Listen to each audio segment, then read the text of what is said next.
Hi నమస్తే, నేను మీ Rajagopal Reddy Karveti. YSR Congress party విద్యార్థులకు నిరుద్యోగులకు బాసటగా నిలుస్తూ ఈ నెల 12వ తేదీ ఉదయం అన్ని జిల్లా కేంద్రాలలోని కలెక్టర్ ఆఫీసుల దగ్గర యువత పోరు నిర్వహించనున్నది. విద్యార్థులకు మరియు నిరుద్యోగులకు ఈ ప్రభుత్వంలో జరుగుతున్న అన్యాయాలపై అన్ని జిల్లా కేంద్రాలలో కలెక్టర్ ఆఫీసుల వద్ద వైఎస్ఆర్ కాంగ్రెస్ పార్టీ ముఖ్య నాయకులు మరియు కార్యకర్తలు అందరూ కలిసి ధర్నా చేపడుతున్నారు. కూటమి ప్రభుత్వం వచ్చిన 9 నెలల్లో విద్యార్థులను మరియు నిరుద్యోగులను మోసం చేస్తూ ఉందని వైఎస్ఆర్ కాంగ్రెస్ పార్టీ నాయకులు ఈ నెల 12వ తేదీ ఉదయం 9 గంటలకు యువత పోరు కార్యక్రమాన్ని అన్ని జిల్లా కేంద్రాల్లోని కలెక్టర్ ఆఫీసుల ముందు వాళ్ళు ధర్నాకు దిగనున్నారు. 4,600 కోట్ల ఫీజు రీయింబర్స్మెంట్ బకాయిలు ఈ ప్రభుత్వం విద్యార్థులకు రిలీజ్ చేయలేదు.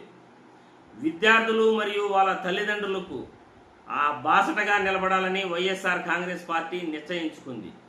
విద్యార్థులకు గత ప్రభుత్వంలో అమ్మఒడి 12వ తరగతి వరకు ఇచ్చారు.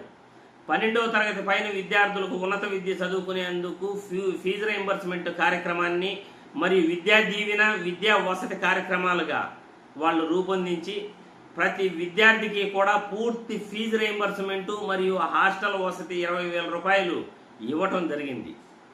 ఈ ప్రభుత్వం అధికారంలోకి వచ్చిన తర్వాత 4,600 కోట్ల ఫీజు రీయింబర్స్మెంట్ బకాయిలను పెండింగ్లో పెట్టిందని వైఎస్ఆర్ కాంగ్రెస్ పార్టీ నాయకులు ఆరోపిస్తున్నారు.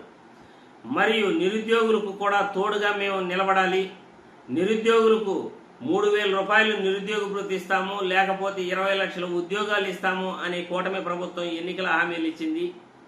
20 లక్షల ఉద్యోగాలు ఇవ్వకపోగా 3,000 రూపాయల నిరుద్యోగ భృతి కూడా ఇప్పటి వరకు ఒక్క నిరుద్యోగికి కూడా ఇవ్వలేదు.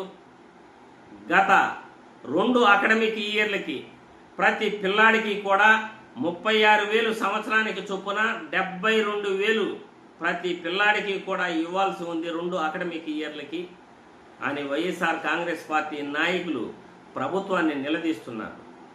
అమ్మఒడి పథకం తల్లికి వందనం పేరుతో ఇస్తానని కూటమి ప్రభుత్వం చెప్పింది. తల్లికి వందనం పథకం ఇప్పటి వరకు అమలు చేయకపోగా ఆ రన్నింగ్లో ఉన్న అమ్మఒడి పథకాన్నైనా ఇవ్వాల్సింది. వైఎస్ఆర్ కాంగ్రెస్ పార్టీ దగ్గర పక్కా డేటా ఉంది, ఎంతమంది విద్యార్థులు ఉన్నారు. గత 4 సంవత్సరాలు కూడా కంటిన్యూగా ఇవ్వటం జరిగింది. కంటిన్యూగా వెళ్తున్న ప్రోగ్రాములను కూడా ఈ కూటమి ప్రభుత్వం నిలిపేసి అటు విద్యార్థులకు మరియు ఇటు నిరుద్యోగులకు కూడా అన్యాయం చేస్తూ ఉంది. ప్రతి నెల కూడా జనవరి 1వ తేదీ జాబ్ క్యాలెండర్ రిలీజ్ చేస్తాము అని కూటమి ప్రభుత్వం నిరుద్యోగులకు హామీ ఇచ్చింది. ఇప్పటి వరకు ఒక్క ఉద్యోగం కూడా ఇవ్వకపోగా నిరుద్యోగ భృతి కూడా ఇవ్వకుండా నిరుద్యోగులను ఈ ప్రభుత్వం మోసం చేస్తూ ఉంది.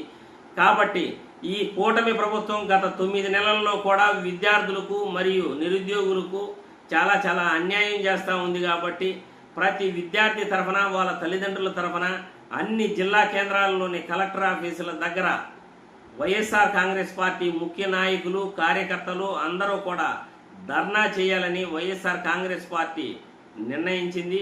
రేపు 12వ తేదీ ఉదయం 9 గంటల పైన అన్ని జిల్లా కేంద్రాలలోని కలెక్టర్ ఆఫీసుల దగ్గర వైఎస్ఆర్ కాంగ్రెస్ పార్టీ ధర్నా చేపడతా ఉంది. ఫీజు పోరు బాటను నిర్వహిస్తూ ఉంది. యువత పోరు బాటతో పేరుతో ఆల్రెడీ పోస్టర్లు కూడా వాళ్ళు ఆవిష్కరించి అన్ని జిల్లా కేంద్రాల్లో ధర్నాకు సిద్ధమై ఉన్నారు. ఇప్పటికైనా కూటమి ప్రభుత్వం కళ్ళు తెరిచి విద్యార్థులకు నిరుద్యోగులకు న్యాయం చేస్తుందా లేదా అనేది మనం వేచి చూడాలి.